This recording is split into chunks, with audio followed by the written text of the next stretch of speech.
اشعار میں کہتا ہوں کہ کہیں نخل مرقد کی چھاؤں میں سجدے، کہیں نخل مرقد کی چھاؤں میں سجدے، کہیں مرنے والوں کی پاؤں میں سجدے، اشاروں میں سجدے، نگاہوں میں سجدے، یہاں اور وہاں خانقاہوں میں سجدے۔ یہ کون کروا رہا ہے؟ میں کہتا ہوں یہ سب بیج پیروں کا بویا ہوا ہے، یہ سب بیج پیروں کا بویا ہوا ہے کہ ہر شخص بدعت کا جویا ہوا ہے۔ یہ قبہ پرستی کا پامال سجدہ، مزاروں پہ جا جا کے ہر سال سجدہ، سجدے غیر اللہ کے دربار میں لگے ہوئے ہیں۔ ہم تو اس کے قائل ہیں کہ الہ وہ ہے، ہر تمنا دل سے رخصت ہو گئی، اب تو آجا اب تو خلوت ہو گئی۔ میر صاحب شعر سننے کا ہے، کہتے ہیں ہر تمنا دل سے رخصت ہو گئی، اب تو آجا اب تو خلوت ہو گئی، ایک ان سے کیا محبت ہو گئی، ساری دنیا ہی سے وحشت ہو گئی، لاکھ چڑکوں اب کہاں پھرتا ہے دل، ہو گئی اب تو محبت ہو گئی۔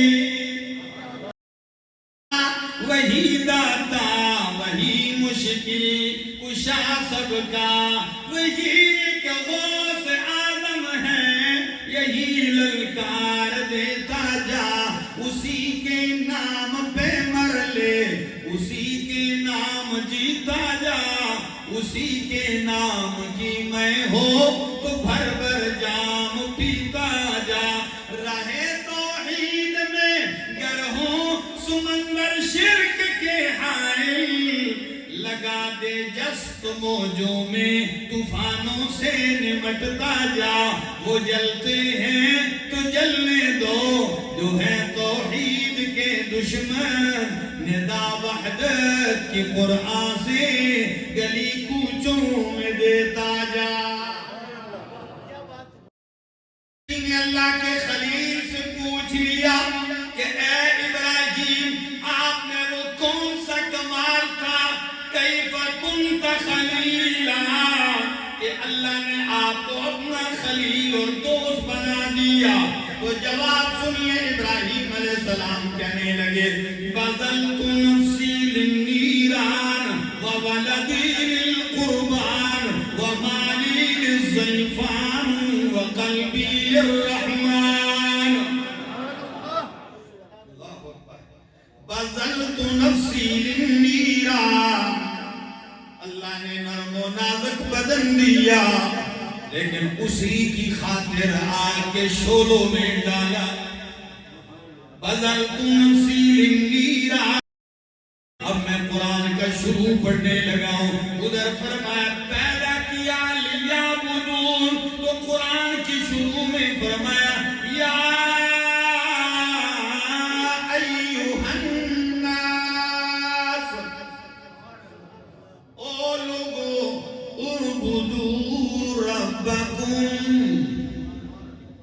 اعبدوا ربکم، عبادت کرو کس کی؟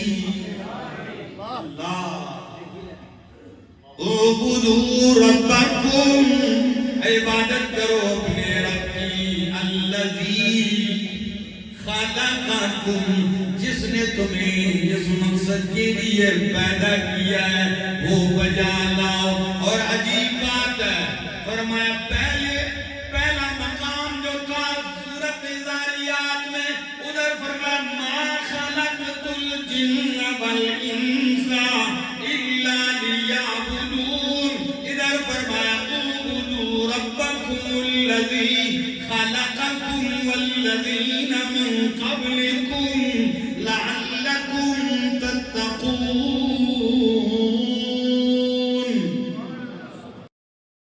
ذرہ کائنات وہ عبث اور بے مقصد اور بے فائدہ پیدا نہیں ہے، تو احسن تقویم کا شاکار انسان بلا کیسے بھی مقصد پیدا ہو سکتا ہے.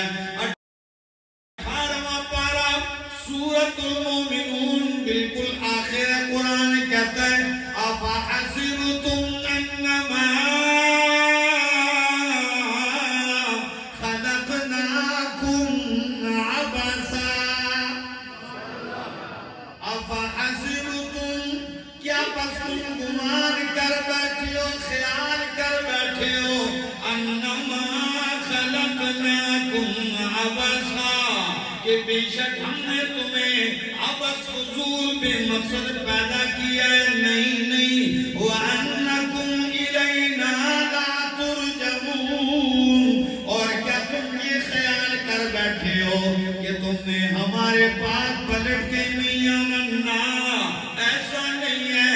تمہیں پیدا بھی ایک خاص مقصد کے لیے کیا گیا ہے اور تم نے پلٹ کے میرے ہی پاس آنا ہے.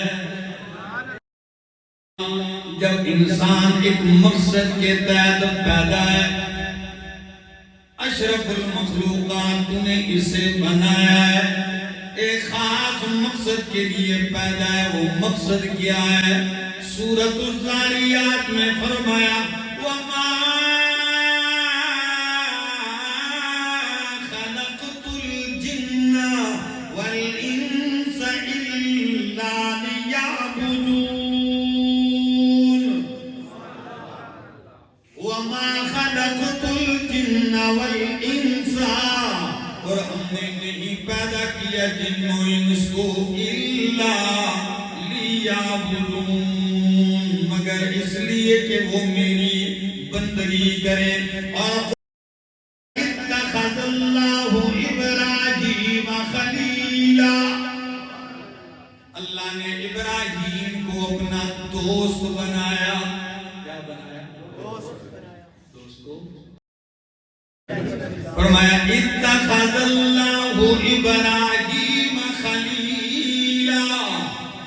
علامہ جار اللہ زمخشری تفسیر کشاف میں شیخ القرآن مولانا محمد غلام اللہ خان رحمہ اللہ تفسیر جواہر القرآن میں کہتے ہیں کسی نے اللہ کے خلیل سے پوچھ لیا کہ اے ابراہیم آپ میں وہ کون سا کمال تھا کیف کنت خلیلا کہ اللہ نے آپ کو اپنا خلیل اور دوست بنا دیا. تو جواب سنیے، ابراہیم علیہ السلام کہنے لگے بذلت نفسی للنیران وولدی للقربان ومالی للزیفان وقلبی للرحمن. بذلت نفسی للنیران، اللہ نے نرم و نازک بدن دیا لیکن اسی کی خاطر آگ کے شعلوں میں ڈالا.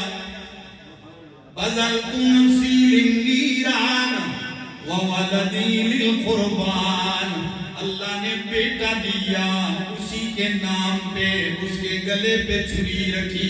آسان کام ہے. وولدی للقربان ومالی للضیفان، اللہ نے مال دیا تو مہمانوں پہ خرچ کیا. کس پہ خرچ کیا؟ واقعی خلیل اللہ مہمان نواز ہے. اللہ کی قسم اتنے مہمان نواز ہیں کہ ایک دن فرشتے آئے انسانی شکل میں تو اتنا بھی نہیں پوچھا کہ آپ کون ہیں، بچڑا بنا ہوا لے آئے.